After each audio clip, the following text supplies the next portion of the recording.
வணக்கம் நண்பர்களே. இந்த உலகத்துல கடவுளுக்கு விதவிதமா சாப்பாடு படைக்கிறத பார்த்திருப்போம். ஆனா எனக்கு உப்பே வேண்டாம், சப்புன்னு இருந்தாதான் சாப்பிடுவேன் அப்படின்னு அடம் பிடிக்கிற ஒரு கடவுளை பத்தி உங்களுக்கு தெரியுமா? ஆமாங்க, நீங்க சமைக்கிற சாப்பாட்டுல தெரியாம உப்பு போட மறந்தா வீட்ல திட்டு வாங்குவீங்க. ஆனா இங்க உப்பு போட்டா அந்த கடவுள் ஏத்துக்கவே மாட்டார். இது நிஜமாவே ஒரு அதிசயம்தான். இந்த வீடியோ ஸ்கிப் பண்ணாம கடைசி வரைக்கும் பாருங்க. கும்பகோணத்துல நடக்கிற அந்த ஆச்சரியமான வரலாற்றை தெரிஞ்சுக்கலாம் வாங்க.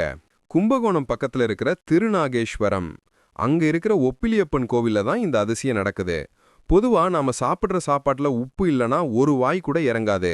ஆனா இந்த கோவில்ல பெருமாளுக்கு படைக்கிற பிரசாதம் புளியோதரை, பொங்கல், வடைன்னு எதுவா இருந்தாலும் அதுல ஒரு துளி உப்பு கூட சேர்க்க மாட்டாங்க.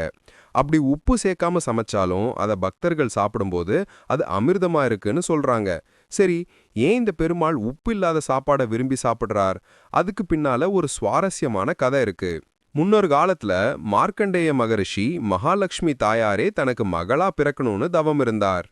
அவர் ஆசைப்படியே ஒரு துளசி செடிக்கு அடியில தாயார் குழந்தையா கிடைச்சாங்க. அவங்கள அன்பா வளர்த்தார். அவங்க கல்யாண வயசு அடைஞ்சப்போ பெருமாள் ஒரு வயதான முதியவர் வேஷத்துல வந்து மகரிஷி கிட்ட பொண்ணு கேட்டார். அப்போ மகரிஷி, ஐயா, நீங்க வயதானவர், என் பொண்ணு ரொம்ப சின்ன பொண்ணு, அவளுக்கு சமையல்ல எவ்வளவு உப்பு போடணும்னு கூட தெரியாது, அவளை போய் கல்யாணம் பண்ணிக்க கேக்குறீங்களே அப்படின்னு மறுத்தார். அதுக்கு அந்த முதியவர் என்ன சொன்னார் தெரியுமா? அந்த முதியவர் விடாப்புடியா, உன் பொண்ணு சமையல்ல உப்பே போடலனா கூட பரவாயில்ல, நான் அதை சந்தோஷமா சாப்பிட்டுக்கிறேன் அப்படின்னு வாக்கு கொடுத்தார்.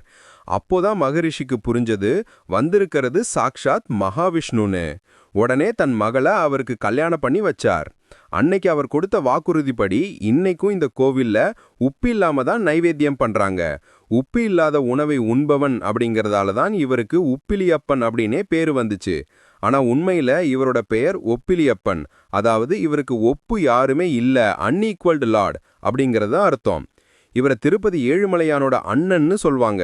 திருப்பதிக்கு போக முடியாதவங்க இங்க வந்து வேண்டிக்கிட்டா அதே பலன் கிடைக்கும்னு நம்பிக்கை இருக்கு.